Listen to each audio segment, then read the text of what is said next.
Jam पर registration के बाद सबसे पहला काम होता है हमें अपने अकाउंट पर अपनी प्रोफ़ाइल को क्रिएट करना।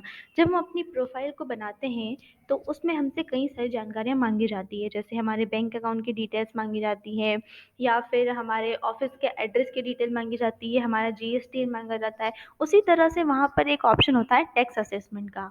उसमें हमें पिछले 3 सालों के हमारे टैक्स असेसमेंट की डिटेल देनी होती है, यानी हमारे आईटीआर की डिटेल्स देनी होती है। अब उन डिटेल्स को जब हम ऐड करते हैं तो उसके बाद हमारा वेरिफिकेशन होता है और जब हमारा वेरिफिकेशन फेल हो जाता है तो हमें ये देखना होता है कि हमने कहाँ पर मिस्टेक कर दी। तो उसकी प्रोसेस बहुत ज़्यादा मुश्किल नहीं है, बहुत एक आसान सी प्रोसेस है। तो सबसे पहले उसके लिए हमें अपना अकाउंट लॉगिन करना होगा। लॉगिन करने के बाद हम लोग माय अकाउंट पे क्लिक करेंगे। माय अकाउंट पे क्लिक करेंगे तो हमारी प्रोफाइल कुछ इस तरह से ओपन हो जाएगी। इसमें हमें अब साइड में जो लिस्ट दी है उसमें हमें टैक्स असेसमेंट के ऑप्शन पे क्लिक करना है। इस ऑप्शन पे जैसे ही हम लोग क्लिक करेंगे तो हमारे पास एक कुछ इस तरह से पेज ओपन होगा टैक्स असेसमेंट का। अब देखिए मैंने 2 साल के टैक्स असेसमेंट की डिटेल डाल रखी है। अब मैं अगर चाहती हूँ कि मुझे एक और साल की डालनी है तो मैं यहाँ से ऐड न्यू टैक्स असेसमेंट पर क्लिक कर सकती हूँ और अगर आप पहली बार किसी को डाल रहे हैं तो भी आपको इस ऑप्शन पे क्लिक करना है, तो आपके पास एक नया पेज ओपन हो जाएगा। अब जैसे ही आपके पास एक नया पेज ओपन होगा तो आपसे कुछ इस तरह से वो दिखाई देगा, जहाँ पे आपका पैन नंबर तो ऑटो फिल होकर आ जाएगा, क्योंकि आप अपना पैन नंबर रजिस्ट्रेशन के टाइम पे डाल चुके हैं कंपनी का, तो यहाँ पे पैन नंबर तो खुद से आ जाएगा। फिर आपको अपने आईटीआर का टाइप डालना है कि आपके आईटीआर का टाइप कौन-सा है, 5 है, 6 है, जो भी है वो आपको यहाँ डालना है। फिर आपको अपना असेसमेंट ईयर डालना है कि आप 2022-23 का डाल रहे हैं या 21-22 का डाल रहे हैं, वो आपको यहाँ डालना है। फिर आपको अपना एक्नॉलेजमेंट नंबर डालना है। फिर आपको अपनी सेल डालनी है या रिसिप्ट जो भी है आपकी वो डालनी है। सेल मतलब जो आपका टर्नओवर है पूरे साल का, वो आपको डालना है।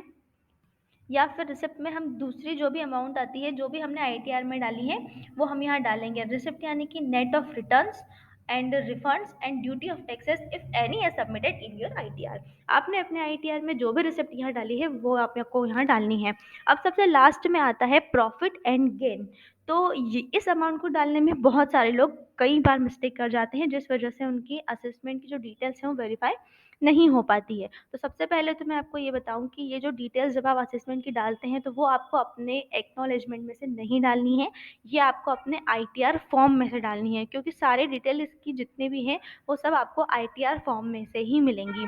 तो सबसे पहले आप अपने आईटीआर फॉर्म को डाउनलोड करें, उसमें से ये आपका आईटीआर का टाइप लिखा हुआ है, जैसे आईटीआर 6 ऊपर आपको एक्नॉलेजमेंट का नंबर दिया हुआ है, ये आपको वहाँ डालना है। ऊपर आप साइड में आपको असेसमेंट ईयर डला हुआ है, वो आपको डालना है।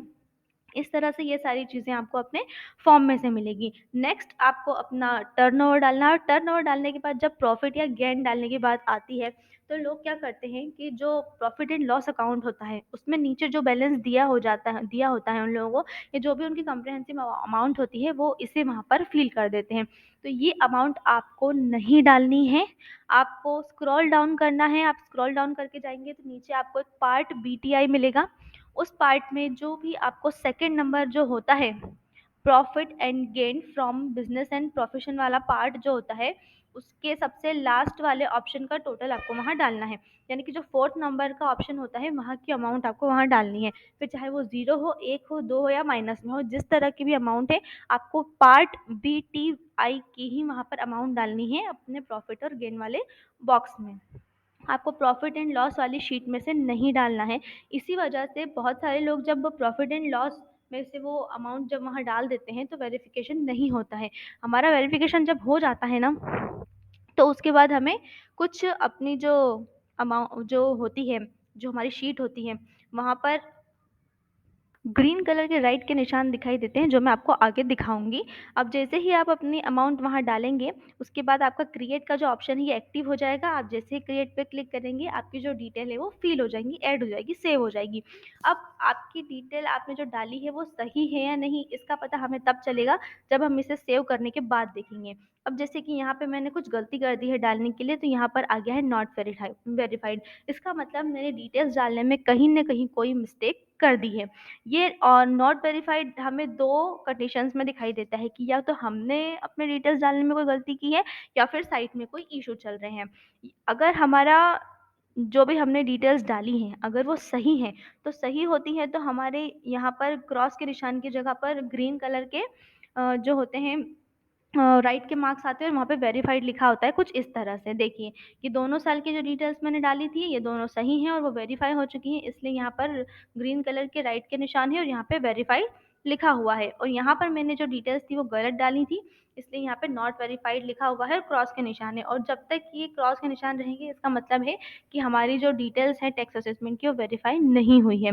तो हमें एक बार और अपनी जो अच्छे से अपने पूरे आईटीआर को चेक करके एक एक चीज़ों को मैच करना चाहिए कि हमने कोई गलत डिटेल तो नहीं डाल दी है।